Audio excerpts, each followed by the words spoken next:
All right, today we are digging into a true modern classic, Louis Sachar's Holes. And it's a story that has everything, right?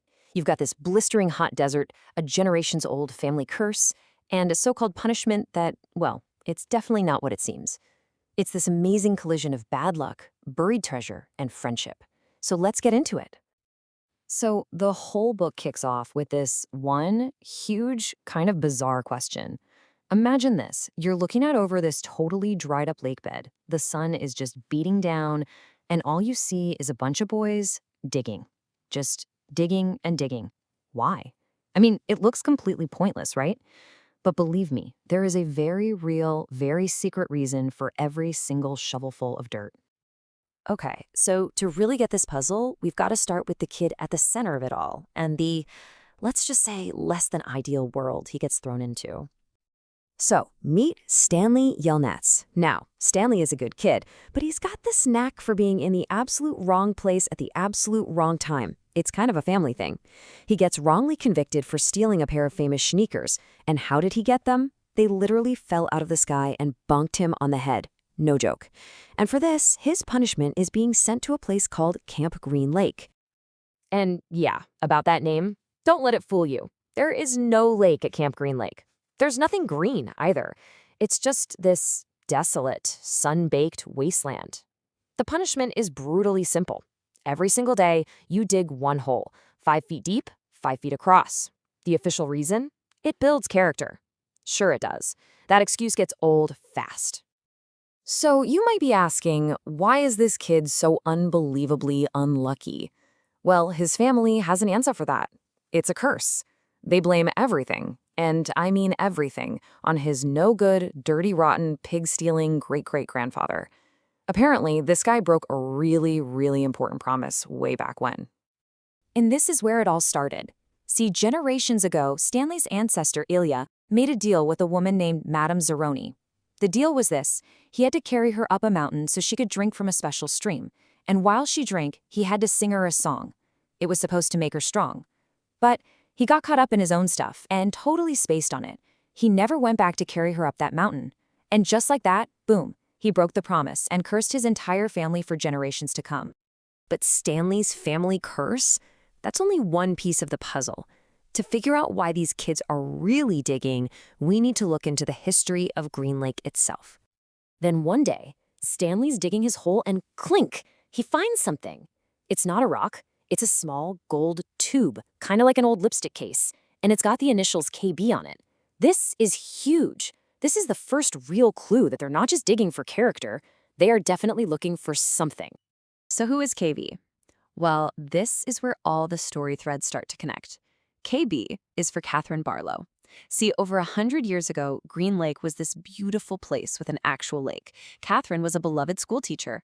But then, tragedy struck. Her love, a man named Sam, was murdered in a horrific act of racism. And this broke her. The lake dried up, and Catherine Barlow transformed into the infamous outlaw Kissin' Kate Barlow. And after a career of robbing people, including Stanley's own ancestor, where do you think she buried all her treasure? Right here, in the dry, dead lake bed that used to be her home. And this brings us to the big reveal. The whole camp, it's a front. It's all a lie. The warden, the woman in charge, is actually a descendant of the very people who destroyed Kate's life. She is obsessed, absolutely obsessed, with finding that lost treasure. And she's using these kids as her own private treasure hunting team, digging for free in the hot sun. Okay, so now we know why they're digging, but the story really pivots here. It becomes less about curses and treasure and more about something else entirely, survival, and this incredibly powerful friendship that forms in the middle of nowhere. Amidst all this misery, Stanley starts to bond with this quiet kid that everyone calls Zero. Stanley, being a good guy, starts teaching Zero how to read, and in return, Zero, who's a super fast digger, helps Stanley with his holes. It's this simple deal that turns into a genuine friendship, a real lifeline. Then comes a bombshell. Zero confesses that he's the one who actually stole the sneakers. Overwhelmed by everything, he just runs off, straight into the desert. And Stanley, he has a choice to make, and he knows he just can't let his friend die out there. So Stanley goes after him, and this leads them on this insane, desperate trek towards a mountain on the horizon that looks like a big thumbs up. The contrast here is just perfect. You have Camp Green Lake, which is basically hell on earth, dry, barren, a symbol of the curse. And then you have this mountain, God's Thumb, which represents the complete opposite. It's a place of refuge, a source of water, basically a symbol of salvation. But getting there is brutal. Zero is so weak he can't go on. And in this incredibly powerful moment, a moment of just pure friendship, Stanley digs deep. He finds it strength he didn't know he had, hoists Zero up, and literally carries him the rest of the way up the mountain.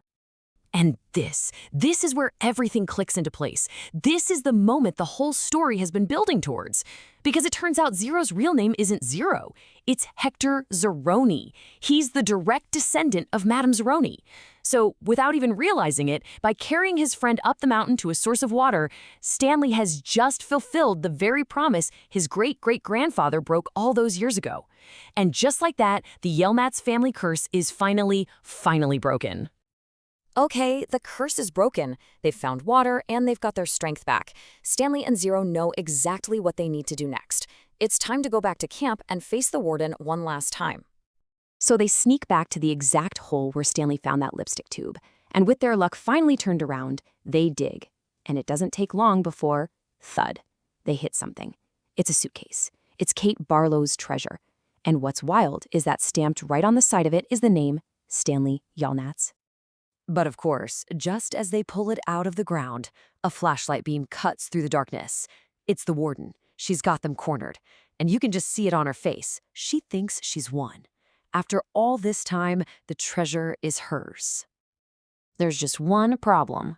The hole and the suitcase are crawling with the most feared creature in the desert, the deadly yellow-spotted lizard. One bite, and you're dead. The warden and her cronies just have to wait, thinking it's all over for the boys. But then something impossible happens. The lizards crawl all over Stanley and Zero and do nothing.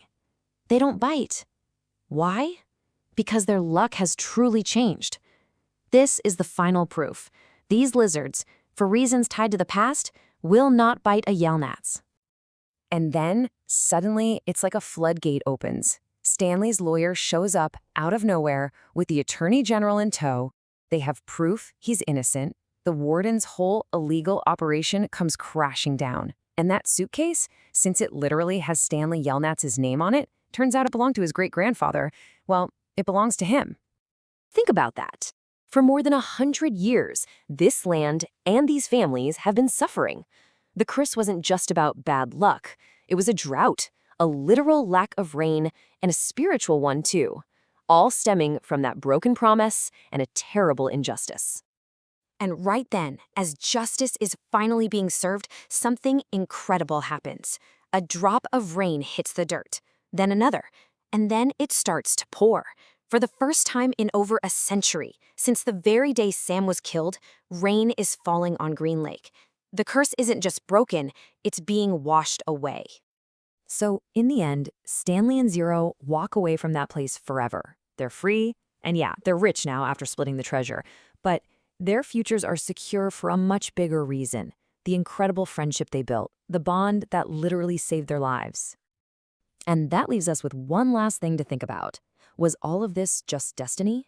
Was Stanley always fated to be the one to break the curse? Or was it his choices? The choice to teach a friend to read? The choice to risk everything to save him? Did his friendship actually change his fate? It's that question, fate versus friendship, that really is the heart and soul of this amazing story.